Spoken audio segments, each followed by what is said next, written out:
Saludos compañeros y tutor, mi nombre es Cristian Adrián Mulcue y a continuación voy a hablarles sobre la obra Placeholder, cuál es el mensaje que deja y cuál es la relación que tiene el arte interactivo con esta, qué medios utilizó y cuál fue la evolución de ese medio. Eh, la obra pues utilizó el medio de la realidad virtual, entonces vamos a mirar cómo la realidad virtual ha ido evolucionando. En 1940 a los 60 se empezaron a desarrollar entornos inmersos con la ayuda de las nuevas tecnologías.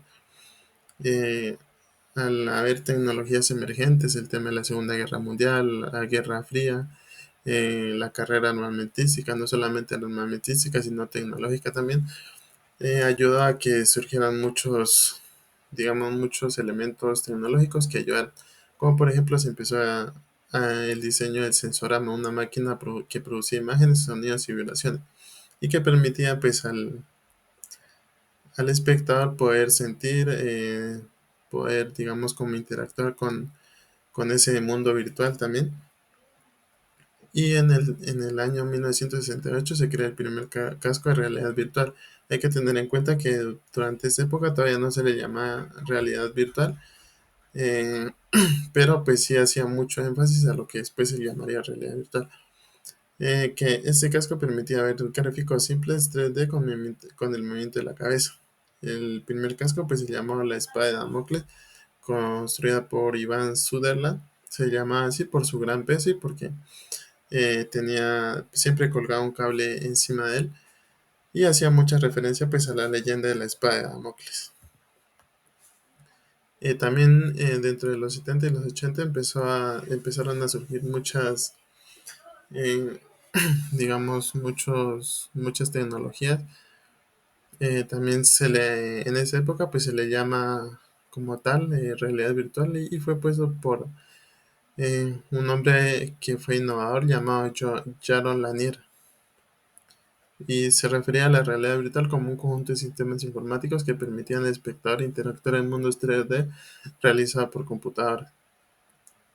Entonces pues empiezan a hacer temas de simuladores como por ejemplo para la aviación, para el tema de construcciones, para el tema de bases.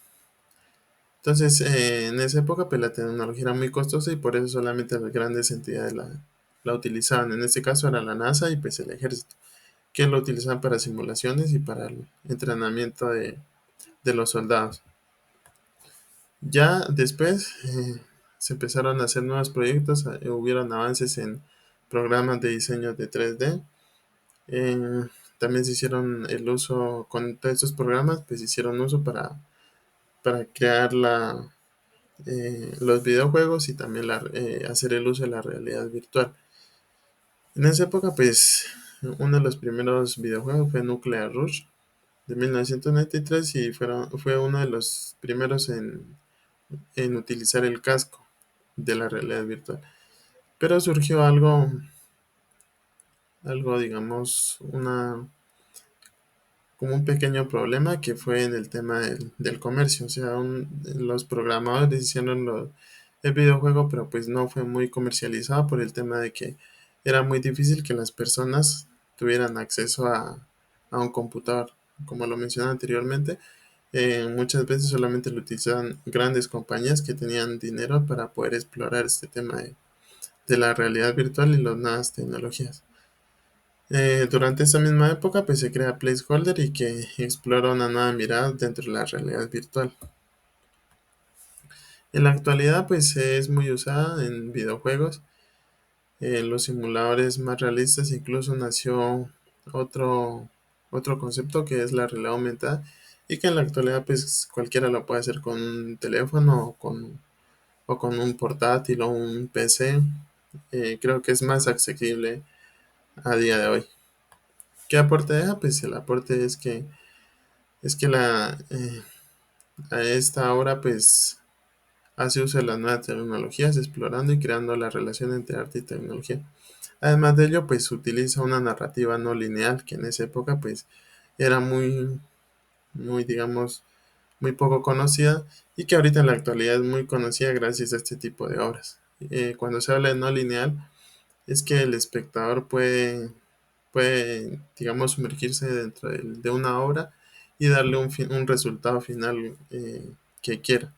O sea, no siempre debe seguir, basarse por unas reglas o unas limitaciones, sino que el espectador puede escoger dónde terminar, dónde empezar, qué hacer, cómo mover y todo ese tipo de cosas. El mensaje central pues es la relación que tenemos el humano con la naturaleza y pues eso permite reflexionar al ser humano, reflexionar sobre temas como lo mencionaba, el medio ambiente, la identidad y una serie de cosas. En resumen, pues la obra es considerada pionera debido a que, como lo mencionaba, pues logra conseguir conjugar tecnologías emergentes y pues sumerge al espectador en una obra donde permite reflexionar.